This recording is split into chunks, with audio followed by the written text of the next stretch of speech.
Kobe-type mentality. The NBA probably isn't thrilled about this conversation gaining traction, but it's already out in the open, and the basketball world is buzzing. Spurs legend Sean Elliott recently stepped up and delivered a pointed critique of the modern player development system, making it clear he believes something has gone seriously wrong with how today's game is being taught at the foundational level. And he didn't stop there. Elliott also made a bold case for why Victor Wembanyama stands apart from the majority of American players coming into the league right now. And that particular comment immediately ignited debates across every corner of the basketball community. It all traces back to a recent appearance Elliott made on Basketball Network, where instead of playing it safe and giving the kind of comfortable, predictable answers people have come to expect, he spoke with complete honesty about what he sees separating Wembanyama from his peers. The reaction was instant. Over the past few weeks, fans, analysts, and former players have all been weighing in, going back and forth on whether Elliott got it right. At the center of it all was a comparison that turned heads. Elliott drew a direct line between Victor Wembanyama's mentality and that of Kobe Bryant, arguing that from the very moment Wemby stepped into the NBA, he brought with him that same relentless, laser-focused competitive drive that made Kobe one of the most feared competitors the game has ever seen. Competitive mindset. He's not concerned about being your friend or this guy's friend, or he does not care what anybody else is going to say. He just wants to win. And shout out to Wembanyama, who's made this statement that he was going to play hard. It reminded me of the late, great Kobe Bryant at one time. The mentality Elliott was describing was the kind where every single practice session, every workout, and every game carries real weight. Nothing is treated as routine, and nothing is taken lightly. But the comment that truly set the internet on fire came immediately after that. Elliott made the case that Wembanyama approaches the NBA with a fundamentally different mindset than many American-born players. In his view, Wemby isn't interested in building a social network around the league or inserting himself into the superstar friendship circles that have become a defining feature of the modern game. His attention stays fixed on basketball, on getting better, and on winning, full stop. The sports media wasted no time reacting. Some analysts came out swinging, accusing Elliott of being unnecessarily harsh and stirring up division where none needed to exist. Others pushed back with the argument that the league has simply evolved and that relationships between players are a natural and harmless part of today's NBA culture. But a significant portion of fans felt Elliott was pointing at something far more important than friendships. His comments were really about competitiveness, about priorities, and about how the environment surrounding young players has quietly shifted over the years in ways that don't always serve the game. Elliott's deeper argument was that Wembanyama represents a genuinely different path to greatness. He didn't come up through the same development pipeline as most American prospects, and that difference in background appears to have shaped the way he thinks about and approaches the game entirely. Where many of today's stars are balancing basketball with brand deals, business ventures, and carefully managed public images, Wembanyama appears consumed by one singular pursuit, becoming the absolute best player he is capable of being. And you don't even need Elliott to tell you that. You can see it every time Wemby walks into an NBA arena. While other players are laughing, catching up with opponents, and going through the social rituals that come before tip-off, Wembanyama is somewhere else mentally, locked in, focused on preparation, treating every game like it demands his complete and total attention. That quality, more than anything else, is what has driven so many fans and analysts to start drawing comparisons between his mentality and the most ferociously competitive players this league has ever produced. He's spinning. Yep. He's up and under. I'm going by you. I'm shaking you up. I'm shooting over you. Offensively, he's great. There is nothing he can't do offensively. Don't be fooled by the 24-point scoring average, which in and of itself is very good. He could average 30 easily if he played on a team that played through him offensively. Jokic is obviously a better passer, a better playmaker, maybe the smartest guy in the league, him, LeBron, whatever. So he's got that over Wemby. Wemby is the best defensive player in the league by a mile. By a lot. So let's see what he does on the biggest stage, playoffs, finals, things like that. But in a vacuum, just kind of removing the accomplishments, and I'm serious, yes, he's the best player in the world. If I had to start a team, put Jokic, Giannis, SGA, Wemby, and they're all 22 years old, just like Wemby. All of them. I'm taking Wemby. The message Wembanyama sends every time he steps on the floor is remarkably clear. He didn't come to the NBA to build a following. He didn't leave France to cultivate a celebrity persona or chase mainstream popularity.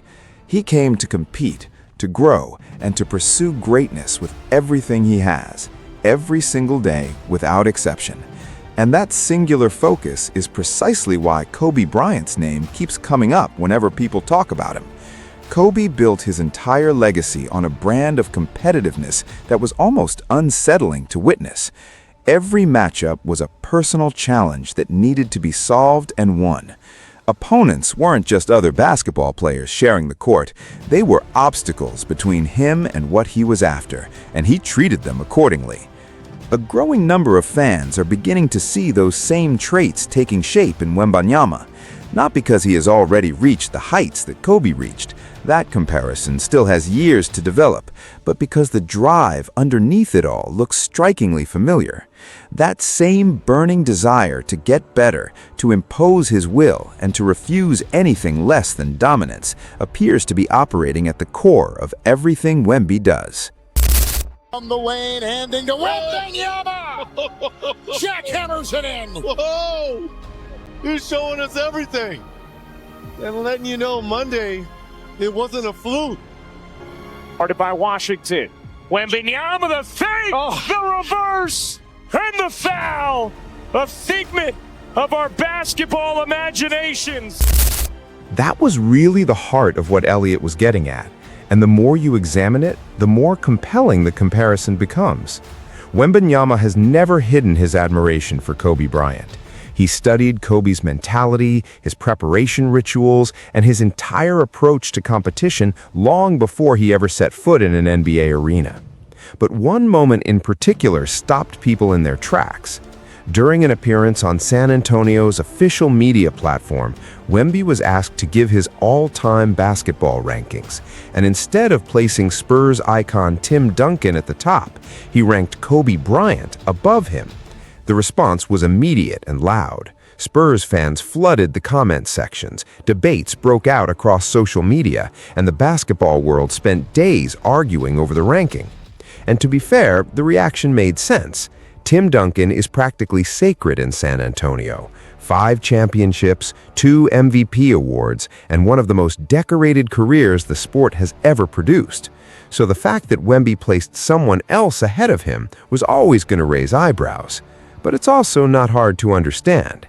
Kobe's work ethic, competitive fire, and relentless drive to improve clearly made a deep and lasting impression on Wembanyama during his formative years, well before the NBA was even a reality for him. Now, before anyone takes the comparison too far, some perspective is important here. Drawing parallels between Wembanyama's mindset and Kobe's is not about suggesting a young player has already matched what Kobe built over 2 decades. Nobody's making that claim. What people are recognizing is the blueprint, the habits, the obsession with improvement, the refusal to be comfortable. What Sean Elliott was really pointing to is that Wembanyama appears to be operating from a very familiar set of principles, the same principles that defined the careers of Kobe Bryant and Michael Jordan at their absolute peak. The difference is that he's trying to apply those principles in a version of the NBA that looks almost nothing like the one those legends dominated. And that's where things get genuinely fascinating, because Wembanyama's leadership style is unlike anything fans of that era grew up watching. Jordan and Kobe were known for their intensity toward everyone around them, teammates included. Their practices were legendary for being brutal and demanding, and they expected every single person in that locker room to match their competitive standard or face the consequences. The NBA back then was a completely different world, where toughness wasn't optional, and walking into a battle against teams led by players like Isaiah Thomas or Bill Laimbeer with an unprepared roster could break a franchise. That environment shaped an entire generation of competitors. Wembanyama has taken a different road in San Antonio, and it's genuinely fascinating to watch unfold. Rather than directing his intensity inward at his own teammates, he has helped build something rare, a genuine bond inside the Spurs locker room. His relationships with young teammates like Stephen Castle and Dylan Harper are well documented. He participates in team activities, invests in the people around him, and fully embraces the team-first culture that has defined the Spurs organization for decades under Greg Popovich. The chemistry inside that group has become one of the most discussed aspects of San Antonio's future.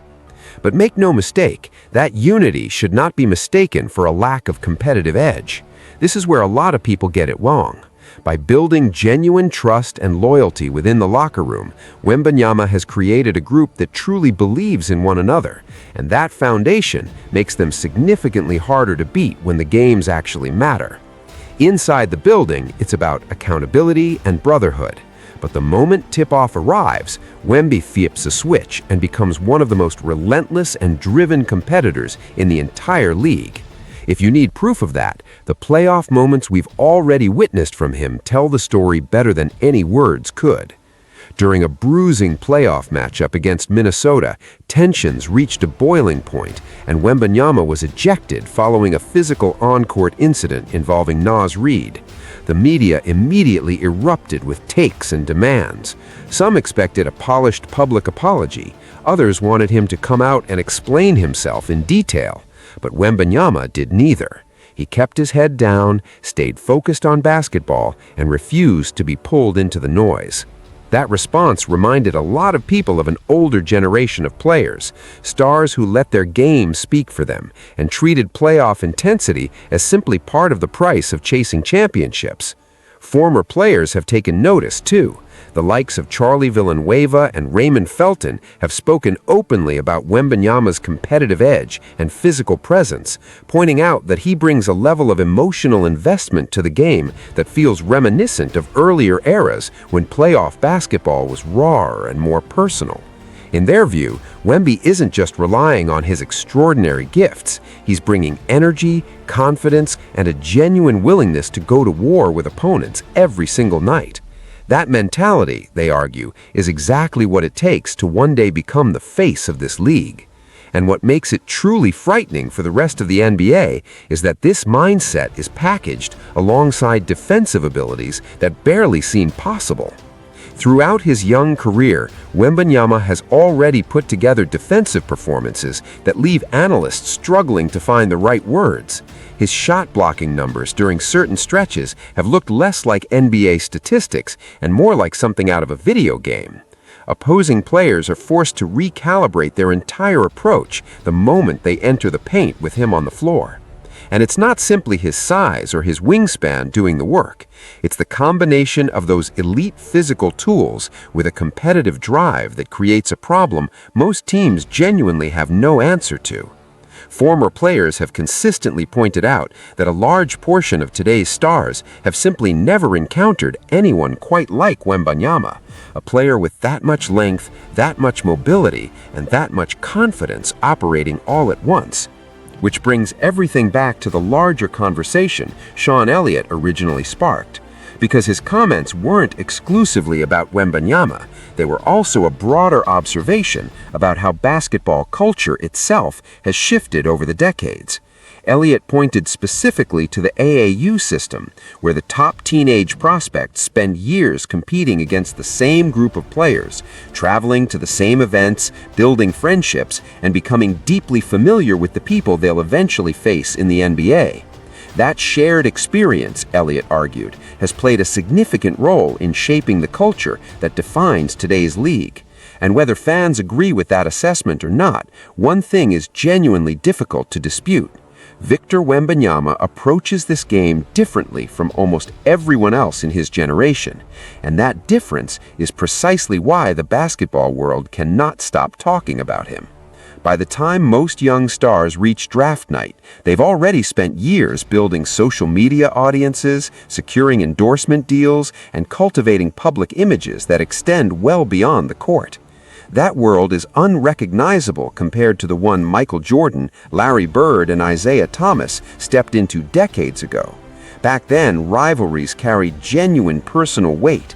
Opponents were viewed as direct threats, standing between a player and everything he was working toward. And that tension made the competition feel like something real was always at stake. Today's league operates in a fundamentally different atmosphere. Once the final buzzer sounds, it's routine to see players swapping jerseys, taking photos together, and showing up on each other's podcasts. Some fans find that refreshing. Others feel it has quietly eroded the competitive edge that once made the NBA feel urgent and unpredictable. And on top of all of that, today's young players often arrive in the league already carrying enormous commercial weight. Sponsorship deals, massive social followings, and celebrity status that precedes their very first NBA game. Take Shai Gilgeous-Alexander as an example. His talent is completely beyond question. He's one of the best players in basketball right now. But alongside his on-court brilliance, he has also built a widely recognized public image centered on fashion and personal branding. That's the modern NBA star in full, balancing basketball, business, media, and brands simultaneously. And that's precisely where some former players believe the separation begins. When fans talk about Kobe Bryant and Michael Jordan, they describe men whose entire existence orbited around winning. Every routine, every decision, and every sacrifice pointed in one direction. Whether that standard is fair to apply to today's players or not, many people genuinely feel that the distractions surrounding modern stars are on a scale that previous generations never had to navigate. Then there's the podcast era.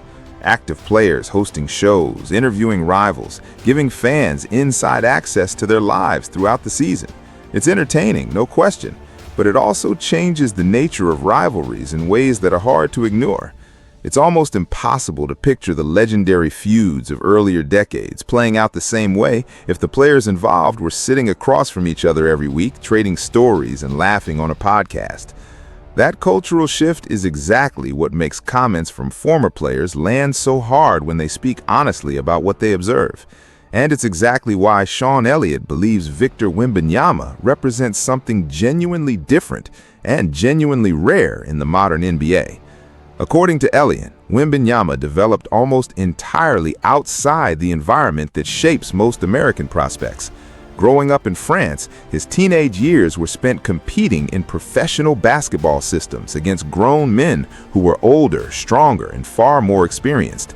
Nobody was treating him like a future celebrity. He was expected to earn every ounce of respect through his performance on the floor, night after night. That background may explain a great deal about how he approaches competition today. His relationship with Rudy Gobert is a perfect illustration of that mindset. For years, Gobert served as a veteran presence, helping guide the next generation of French basketball talent, and the two shared a genuine bond through the national team and their shared mission of representing France on the international stage. But the moment their teams collided in a high-stakes playoff series, that bond was immediately set aside. Gobert told reporters directly, "They say hello on the court, their families stay in touch, but when the games begin, the focus is total and the friendship can wait." That quote spread quickly because it captured something that resonates deeply with fans who grew up watching basketball from a different era. The idea that real competition demands that everything else takes a back seat. For many people, that mentality immediately brings Kobe Bryant to mind. One of the most well-known stories from the 2008 Olympics involves Kobe and his Lakers teammate Pau Gasol. Despite being close friends and championship partners, Kobe reportedly had no interest in showing Spain any warmth once the opening whistle blew. Personal relationships were irrelevant the moment the game started. Winning was the only thing that mattered. That is precisely the kind of competitive focus people recognize when they watch Wembanyama play. But if there is one rivalry that truly reveals the depth of Wemby's competitive nature, it's the one with Chet Holmgren, and it runs far deeper than the friendly young stars narrative the media tends to push. Former NBA player Jeff Teague addressed it directly on the Club 520 podcast, explaining that the intensity between these two has roots that stretch back years, built on a foundation of constant comparisons and unfinished business. To understand it fully, you have to go back to the 2021 FIBA U19 World Cup held in Riga, Latvia. Team USA arrived as heavy favorites, loaded with highly regarded young talent. France had their own weapons, but the overwhelming focus of the basketball world was fixed on a 17-year-old Victor Wembanyama, who was already generating a level of buzz rarely seen for a player his age. When the championship game arrived, Wembanyama delivered a performance that left everyone in the building speechless. 22 points, 8 rebounds, and 8 blocks, constantly disrupting Team USA's offensive sets and turning every possession into a highlight. Scouts watching from the stands were running out of ways to describe what they were seeing, but foul trouble eventually cut into his effectiveness late in the game, and Team USA escaped with a 2-point victory in a finish that could have gone either way. What happened in the aftermath is what basketball fans still debate. When the tournament awards were announced, Chet Holmgren took home MVP honors. Holmgren had been outstanding throughout the entire event, and the recognition was defensible.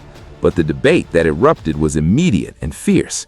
Many fans and analysts felt that Wembanyama had been the most dominant player in the championship game itself, and the conversation about who truly deserved the award exploded across every basketball platform imaginable. That moment became one of the earliest and most defining chapters in the Wembanyama-Holmgren rivalry. And if you understand how elite competitors are wired, you already know that moments like that don't get forgotten. The losses stay. The comparisons stay. Watching someone else walk away with the recognition you believed you had earned, that stays too. Every matchup between these two since that tournament has carried an added layer of intensity that no regular season game could fully explain on its own. Fans circle those dates on the calendar for a reason. Fast forward to today, and the media continues packaging Wembanyama and Holmgren as two young stars rising together as the future of the NBA, a clean, marketable storyline that fans genuinely enjoy. But every now and then, Wemby says something that makes you question whether he views the situation through that same friendly lens. The clearest example came during a post-game interview when a reporter tried to steer him toward commenting on Holmgren and their rivalry, the kind of question designed to produce a warm, quotable moment about mutual respect and shared competition. Instead, Wembanyama pivoted the entire conversation without even mentioning Holmgren by name, turning his attention to Shai Gilgeous-Alexander. His exact words, "The MVP is on that court. He is our main focus, and anyone becomes harder to guard when you have to account for the MVP first." The response was measured and precise, but fans picked up on it immediately. Rather than engaging with the Holmgren narrative the reporter was trying to build, Wemby redirected everything toward Shai, sending a quiet but unmistakable signal about who he viewed as the real driving force on Oklahoma City.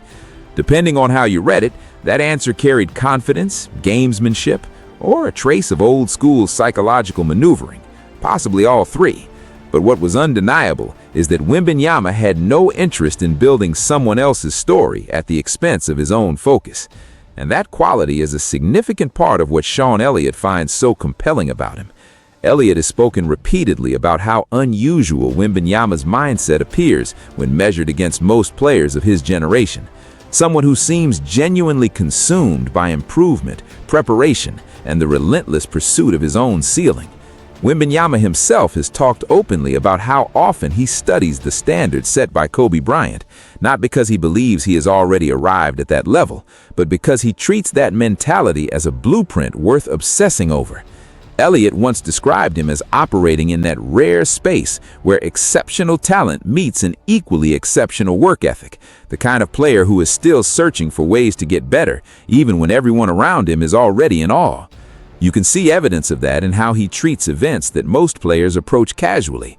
The All-Star Game is a perfect example, an event that fans have long criticized for lacking defensive effort and the generally relaxed atmosphere that bears little resemblance to real NBA basketball. Then Wembanyama showed up and treated every possession like it actually meant something. While the majority of players were focused on entertaining the crowd and putting on a show, Victor played with a level of energy and competitive intent that immediately stood out. Analysts and former players watching from home took notice right away, because that kind of effort during an exhibition event is simply not something fans see very often anymore. And according to people inside the Spurs organization, that same intensity is not something Wembanyama turns on and off. It follows him everywhere. There have even been reports of coaches and staff members encouraging him to step away from basketball periodically and prioritize rest and recovery. Not because anything is wrong, but because his commitment level is so extreme that the organization feels the need to protect him from himself, physically and mentally. Longtime Spurs fans have heard stories like that before. Greg Popovich spent decades coaching players who were completely consumed by the pursuit of improvement. Tim Duncan famously lived in the gym, and countless stories have been told about elite players refusing to leave the practice facility because there was always one more shot to get up or one more skill to sharpen. Wembanyama appears to carry that exact same drive. And here's something else that caught a lot of people off guard. Victor has spoken openly about how some of his perceptions of certain players shifted once he actually got inside the league and saw firsthand how different athletes approach preparation, training, and competition up close. That kind of perspective shift is completely natural. It happens in every profession. Sometimes the people you admire most from a distance turn out to be different once you're working alongside them. Other times, your respect deepens even further. For Wembanyama, that experience seems to have sharpened his understanding of exactly what kind of player and competitor he is determined to become. And that clarity is one of the significant reasons so many former legends keep bringing his name up. Sean Elliott is far from alone. Shaquille O'Neal has repeatedly praised Wembanyama's rare combination of size, skill, mobility, and basketball IQ. And coming from Shaq, that carries real weight. Shaq has never been reluctant to call out modern big men when he feels they're falling short of what the position demands. Yet, time and again, Wembanyama earns his genuine respect. The reason is straightforward. Wemby isn't trying to fit into any existing category. He is building an entirely new type of player in real time, right in front of the basketball world's eyes. Giannis has spent years proving he belongs among the very best the league has to offer, and now Wembanyama